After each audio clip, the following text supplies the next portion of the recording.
안녕하세요 시청자 여러분들, 시장 흐름에 순응하는 가치 채널 민석의 급등시그널입니다. 금일 시장은 코스닥 지수 차트를 먼저 보고 그 다음에 어떠한 섹터들이 수급이 들어왔는지에 대해서 설명드리도록 하겠습니다. 현재 코스닥 지수 차트를 보시면 5일선이 21선을 돌파하는 걸 기준으로 해가지고 1차 상승이 이렇게 나왔고요. 1차 상승, 그리고 재차 5일선 21선을 이탈하고 난 뒤에 재차 상거래일 만에 다시 5일선 21선을 돌파하면서 2차 시세가 나온 후에 현재 다시 5일선이 21선을 하향 돌파한 상황이다. 그 와중에 이제 이틀 연속 상승 흐름이 나오면서 현재 5일선과 21선을 이렇게 미세하게 돌파한 상황이라고 보시면 될 것 같습니다. 근데 제가 이 부분에 대해서 냉정하게 설명해 드릴 수 있는 거는, 과연 이게 5일선과 21선을 미세하게 돌파했다 해서 바로 또 신고가가 나올까? 저는 아니라고 봅니다. 굉장히 보수적으로 좀 보고 있는데요. 만약에 이때 5일선, 21선을 하향 이탈한 다음에 반등에 성공을 했잖아요. 그 이유 중에 하나가 바로 아래 61선과 121선이라는 강력한 지지라인이 있었기 때문이에요. 그래서 보면 이게 무너지더라도 21선을 하향 이탈하더라도 바로 121선 지지라인이 있기 때문에 61선하고 121선 지지라인이 바로 아래 있었기 때문에 반등이 이제 강하게 2차 상승 흐름이 가능했다. 그래서 보통 5일선과 21선이 데드코스를 하면 우리는 61선과 121선의 이동평선의 간격을 보는 겁니다. 현재 주가의 위치와 이동평선의 이런 간격을 보는 거예요. 그래서 간격이 이렇게 멀어지면 뭐다? 상승보다는 5일선이 21선 깨진 이후에 5일선이 상승 방향보다는 하락 추세로 유지할 가능성이 크다. 단기적으로는 단기적이라도 하향 흐름이, 단기적이든 중기적이든 하향 흐름을 유지할 확률이 매우 크다, 이렇게 좀 보시면 될 것 같아요. 그래서 현재도 어때요? 61선과 121선의 이격이, 이동평선 간격이 어때요? 벌어져 있죠. 그렇기 때문에 이거는 확률상으로는 뭐다? 하방 흐름이 나올 확률이 매우 크다. 만약에 내일이라도 상승 흐름이 시초가의 상승 흐름이 좀 나오면서 좋은 흐름을 보인다 하더라도 갑자기 확 밀리면서 장대연봉 달릴 수가 있습니다. 그러면 어떻다? 61선 내지 121선까지 밀릴 거다. 밀릴 확률이 압도적으로 크다. 과거의 이런 사례를 봤을 때. 그래서 현재 장세 흐름이 그다지 좋을 것 같진 않아요. 그래서 굉장히 좀 보수적으로 봐야 되는 거고요. 그래서 저는 종목 추천을 금일도 드리진 않습니다. 전일은 그래도 첫 번째 항목 나왔고, 추가적으로 그래도 21선하고 5일선이랑 이격이 좀 저항대가 위에 있기 때문에 추가 시세는 나오겠네 해가지고 드린 부분이 크거든요. 근데 이제는 역헤드 쉴드형이기도 하고, 패턴상 역헤드 쉴드형이기도 하기 때문에 더군다나 이격도 또 크고, 5일선 21선 데드코스한 상황에서 5일선이 21선 하향 돌파한 상황에서 61선과 121선과의 이런 거리도 꽤 있단 말이에요. 그렇기 때문에 이런 형태는 하방 흐름이 나올 확률이 매우 커요. 차트 패턴으로도 그렇고, 차트 패턴으로도 단기적인 고점 흐름이라고 이렇게 좀 표시가 또 되는 부분이고, 5일선 21선 하향 돌파했는데 61선과 121선과의 간격도 지금 꽤 벌어져 있기 때문에 손고르기, 일시적인 조정 흐름이 나온 다음에 일정 안정화가 되면, 이제 소화 과정이 일정 이루어지면 재차 또 올리겠죠. 앞전 고점 돌파를 향해서 시원시원하게 상승 흐름이 나올 거라 좀 보고 있기 때문에 현재는 하방 흐름을 더 생각을 하셔야 된다. 그래서 함부로 매매를 하시면 안 되는 장이다. 기존 종목은 들고 가시되 신규 매수 하시기에는 굉장히 좀 까다로운 장세다, 이렇게 말씀드릴 수 있겠습니다.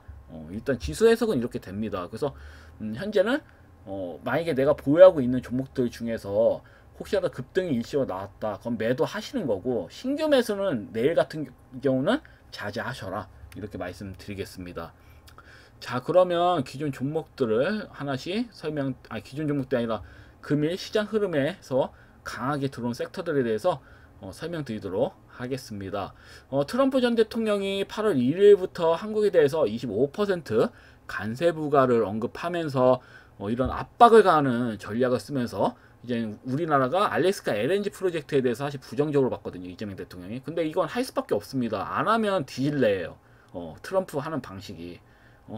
그렇기 때문에 강제로 할 수밖에 없습니다. 이거는. 그래서 8월 1일이라는 이런 기간도 있기 때문에 알래스카 LNG 관련된 종목들은 지속적으로 수급이 들어올 확률이 매우 크다. 동영철강 같은 경우는 금일 신고가가 나왔죠. 대량 거래량 앞전에 이제 거래량과 비교해서 최대 거래량이 터지면서 신고가가 나왔기 때문에 이런 형태는 만약에 내일 시장 흐름이 좋지 않아서 밀리는 형태라고 하더라도 믿고 있다는 형태로 앞전 고점 돌파 또 나올 확률이 매우 크다. 아니면 음봉지형이 나왔다고 한다면 다음날 추가 시세가 나올 확률이 있다. 여하튼 이래나 저래나 신고가는 또 나올 거다. 이렇게 보시면 될 것 같습니다. 왜냐면 동양철강이 대장주였고 그 다음에 하이스틸, 렉스틸 이런 종목들 보면 앞전 고점 돌파 아직 나오질 않았잖아요. 그러니까 이런 종목이 앞전 고점 돌파 나왔을 때 동양철강도 끝났다고 보고 매도 하시는 거고 아직 앞전 고점 돌파가 나오지 않았으니까 동양철강도 굉장히 크게 간 것처럼 보이지만 추가 시세가 대장주격이니까 추가 시세가 나올 확률이 매우 크다라고 보여지는 거죠. 그래서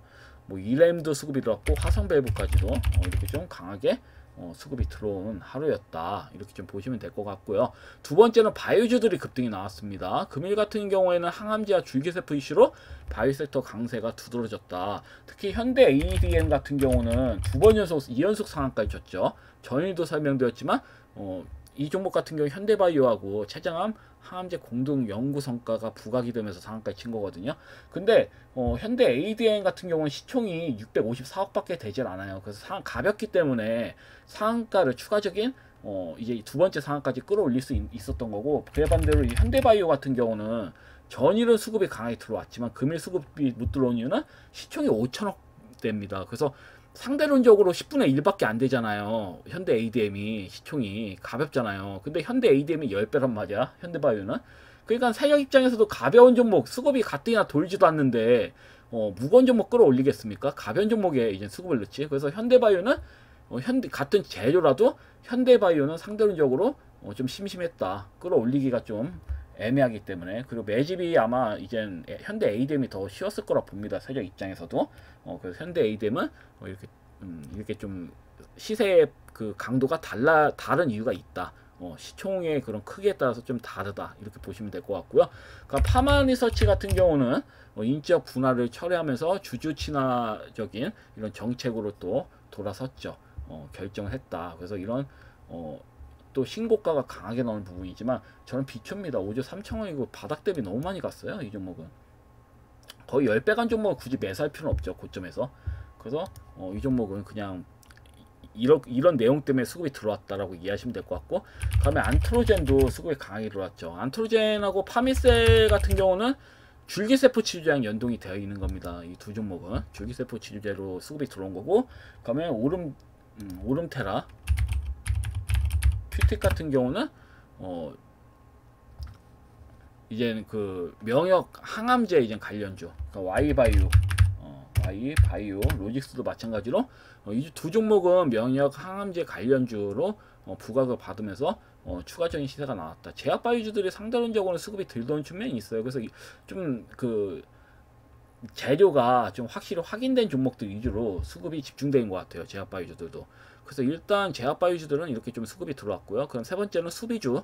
네, 특히 화장품주들이 굉장히 좀 강세였죠. 하반기에 이제 중국 수요 회복에 대한 이런 기대감, 그다음에 정책 수요 기대감이 맞물리면서 관련주들이 강하게 수급이 들어왔다. 그래서 리더스 코스메틱 같은 경우도 장중에 또 20% 이상 추가 시세가 나왔고, NFC도 화장품 관련주죠. 이 종목도 역시 고가 단위에서 수급이 강하게 들어왔습니다. 그리고 AVCNC도 역시나 강하게 수급이 들어왔고, 그럼 다이바 글로벌, 그 다음에 파미셀은 또 엮입니다. 다 같이 화장품 관련주로. 근데 저는 이해가 안 되는 게, 제가 말씀드린 건 한국 화장품이잖아요. 현재 맞죠? 한국 화장품이 수급이 상대적으로 못 들어오는 게 난 이해가 안 돼. 원래 얘가 대장주격이고 매집이 굉장히 잘 돼 있거든요. 근데 방송 매체에서 추천을 굉장히 좀 많이 한 것 같아요. 그렇지 않으면 이게 설명이 안 됩니다. 다행인 거는 5일선을 올리면서 마무리가 됐죠. 그러니까 내일 어떤 식으로 수급이 들어올지가 관건입니다. 이 부분에서는 제가 잠시 후에 또 설명 드리도록 하겠습니다.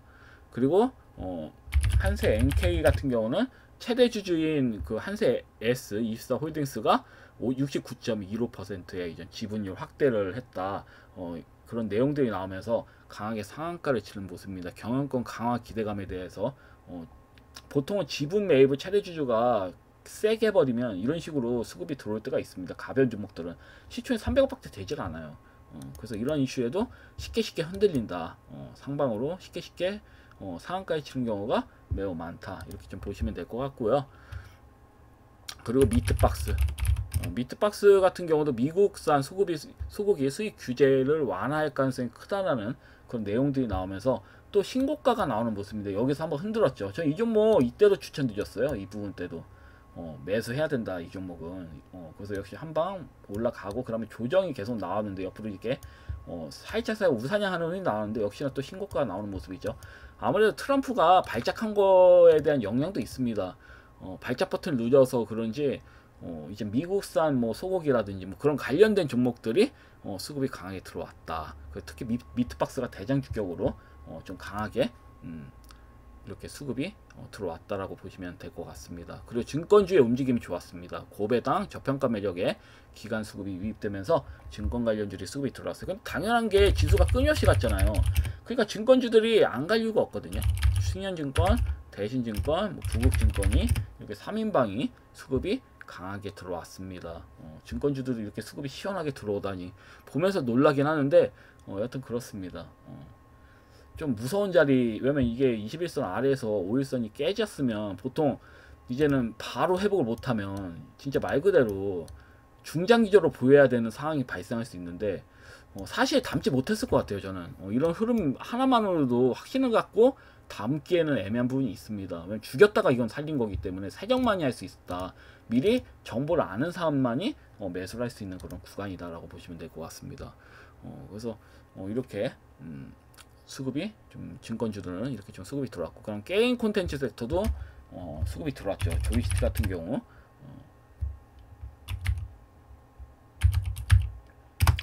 조이스틱도 연일 이렇게 좀 강세 흐름을 보였다.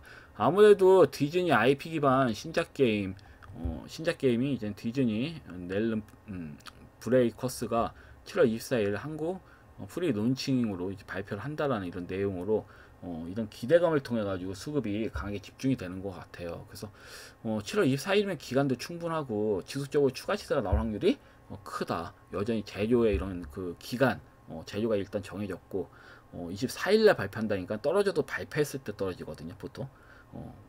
왜냐면 그 뒤에 이제 반응이 좋으면, 추가적인 반응이 좋으면 더 가는 거고, 반응이 그저 그래 그럼 못 가는 거고, 이렇게 좀 보시면 될 것 같고.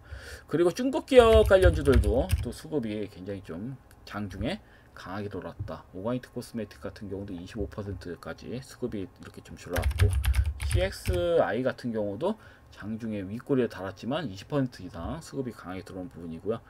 그리고 뭐 글로벌 SM도 이제 거의 대부분 얘는 상한가까지 친 다음에 밀렸네요. 그래서 상한가까지 친 다음에 이렇게 좀 미는 형태고, 그리고 형제 엘리트도 추가적인 시세가 강하게 나온 부분이다. 그래서 저가 공모주, 뭐 중국 테마주, 그럼 또 지분 변화 기대감으로 여러 가지 맞물려서 단기적인 급등이 나온 것 같아. 이렇게 좀 보시면 될 것 같고. 그 일곱 번째로는 2차전지 부품주들이 수급이 강하게 들어왔습니다. 단기 저점 매수세가 유입되면서 수영주 중심의 반등세가 강한 반등세가 이루어졌다. 그래서 보면 뭐 애견케미칼부터 A-Pro는 추천주죠. 장중에 예상대로 300일선 못 넘기, 지금 일시에 넘기고 밀었는데, 금일 이제 내일이죠. 내일 한번 종가상 넘겨줬으면 좋겠는데 봐야지 아는 거고. 그 장중에 심심치 않게 강하게 수급이 들어왔죠. 그러니까 3기, KGA, 그러니까 EV, 첨단 수제, 그럼 자이글, 메가터치, 그다음 엠바이오니아, 이러한 종목들이 순환하면서 수급이 강하게 들어왔다. 그리고 여덟 번째는 탈플라스틱 관련주들이 수급이 들어왔습니다. ESG 정책과 플라스틱 규제 강화 역량에 의한 관련주들이 수급이 강하게 들어왔고, 저는 삼성물산을 대표적으로 보라고 했죠. 회원님들한테. 만약에 그 시청자님들한테 만약에 밀린다고 한다면 삼성물산이 대장주니까 삼성물산을 우선적으로 담으시는 게 좋다. 그 매수기에 충분히 줬잖아요.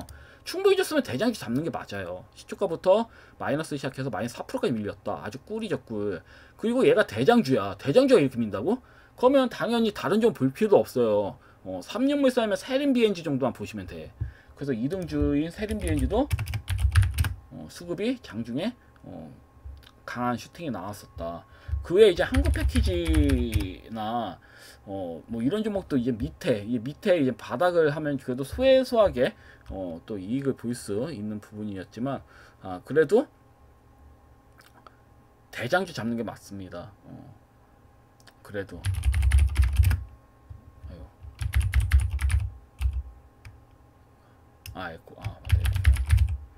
에코플라스틱 같은 경우도 이렇게 밀리다가 마이너스 5%까지 밀리다가 그대로 밑골 달고 상방으로 나오더라고요. 삼성물산이 반응을 하니까.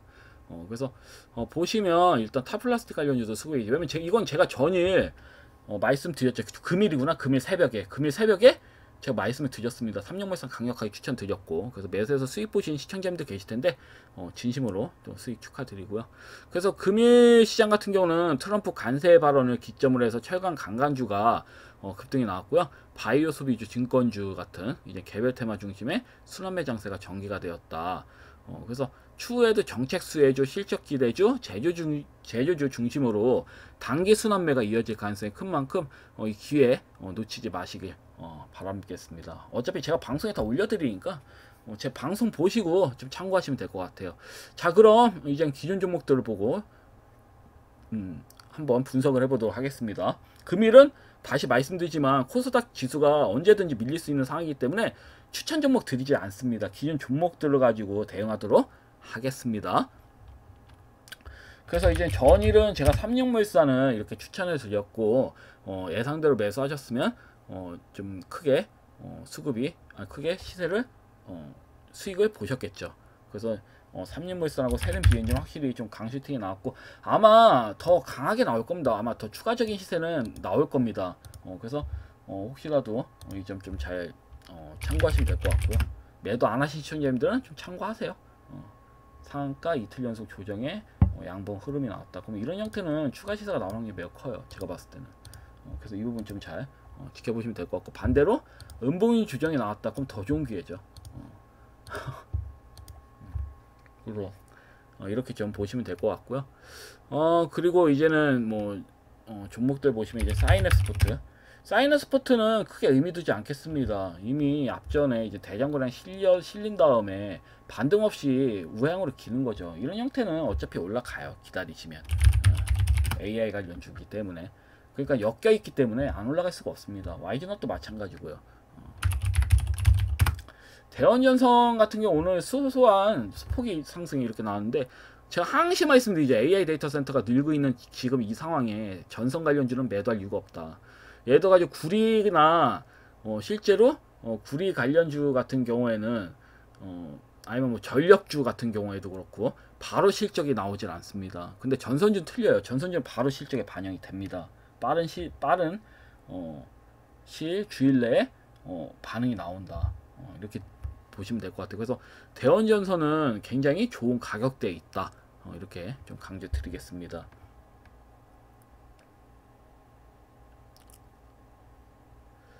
그리고 이마트하고 크라운혜택 홀딩스 같은 경우도 수급 흐름이 나쁘지 않죠. 근데 제가 항상 뭐라 했나요?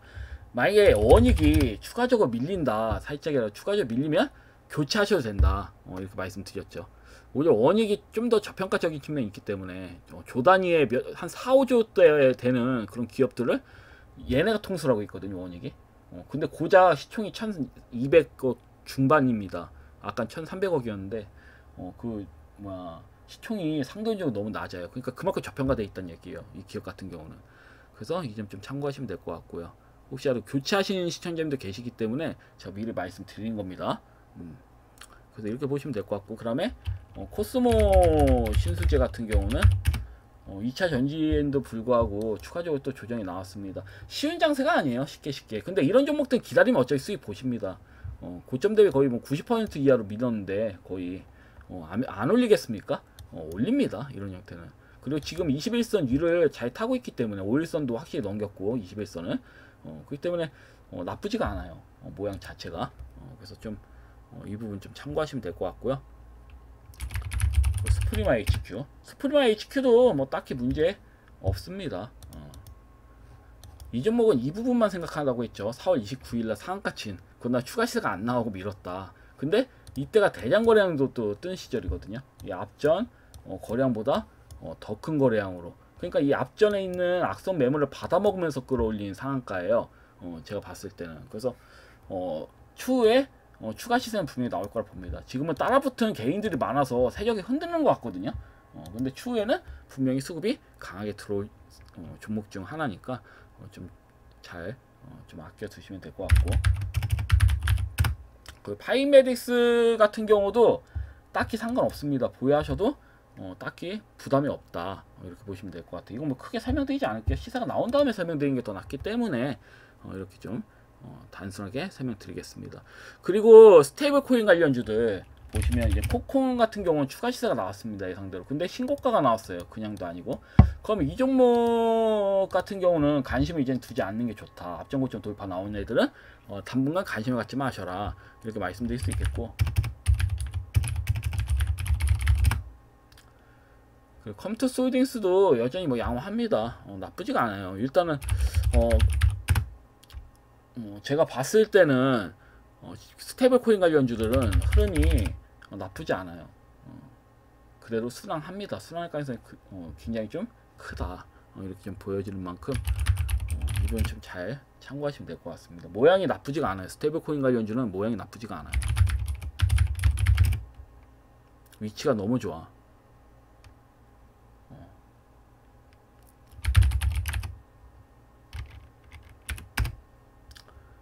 매수 진입하시기에는 나쁘지 않다. 스테이블코인 관련된 종목들 중에서 제가 말씀드린 종목들은 다시 말씀드리지만 죄다 바닥 부근에 있는 종목들이고요. 웬만해서는.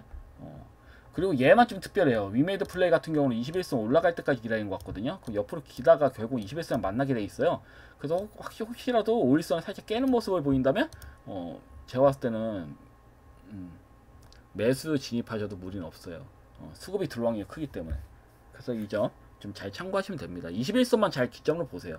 아마 21선 지지를 받고 갈 거라 보고 있기 때문에 이 점 좀 잘 참고하시면 될 것 같고요.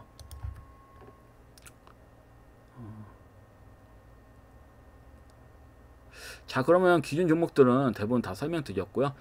제가 이제 내일 관심을 갖고 보고 있는 종목들, 그러니까 추천주가 아니라 기존 종목입니다. 기존 종목들 중에서 골라봤어요. 그래서 현재 관심을 갖고 있는 건 한국 화장품, 왜냐면 리더스 코스메틱이나 정말 뭐 화장품 관련주 보면 뭐 NFC나 AVCNC, 달바바이오 이런 종목들이 굉장히 좀 강해 갔거든요. 상대론적으로 한국 화장품이 못 가는 게 말이 안 되는 겁니다. 사실 솔직히 말씀드리면.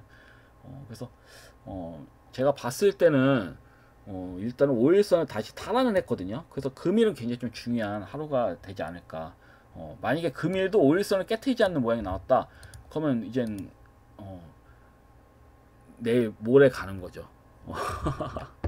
21선 찍는 순간에 슈팅 나오는 거예요. 이 종목 같은 경우는. 그래서 이 부분 좀 잘 보시면 될 것 같습니다. 죄송합니다. 잘못 말했어. 일단 5일선을 넘겼기 때문에 5일선만 이탈되지 않는다면 자연스럽게 슈팅이 나올 수 있다. 이렇게 말씀드릴 수 있겠습니다. 말 실수했네.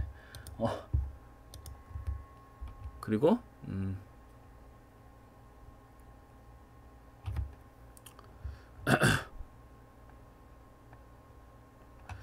로봇 관련주를 말씀드리겠습니다. 한국 화장품은 일단 5일선 돌파가 나왔기 때문에 만원대까지 돌파, 단기적으로 돌파 흐름 가능성 매우 큰 편이에요. 그래서 이 점 너무 크게 걱정 마시고, 그 로봇 관련주 같은 경우는 저는 전에도 말씀드린 로보스타 보라고 했죠. 로보스타가 아주 좋게 조정이 나왔습니다. 저점 높이는 밀렸지만 저점을 높여서 끝냈어요. 저점하고 고점을 높여서 끝냈다. 그럼 전형적인 매집봉잉이라고 보시면 될 것 같거든요.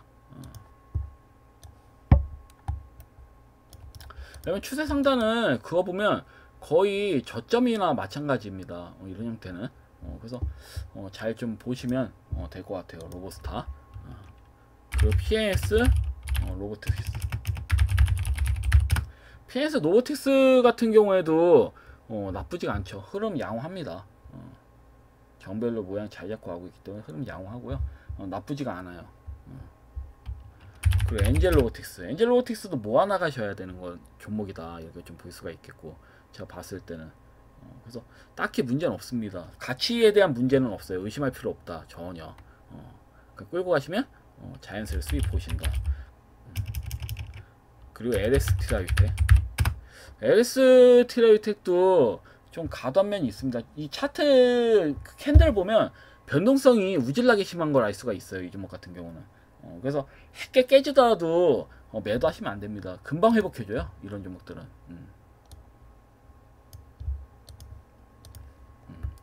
그래서 이 점 좀 잘 참고하시면 될 것 같고요. 그리고 로보티즈. 로보티즈 같은 경우도 아무래도 투자 주의다 보니까 수급이 좀 외면받는 측면이 있는 것 같아요. 다만 제가 항상 말씀드리지만 바닥에 있는 로봇 관련주는 관심을 가져줄만 합니다. 그래서 이 점 좀 잘 참고하셔서 대응하시면 될 것 같아요. 그래서 금일은 뭐 항공화장품이 5일선 넘겼으니까 금일 한번 좀 지켜보도록 하고요. 그리고 로봇 관련주 중에서는 한 바닥주들이 많으니까 일단 매수 놓으시고 좀 인내하신 식으로 좀 나아가시면 나쁘지 않을 것 같아요. 여하튼 금일 영상은 여기까지고요. 내일 또 뵙도록 하겠습니다. 감사합니다. 방송 마치겠습니다.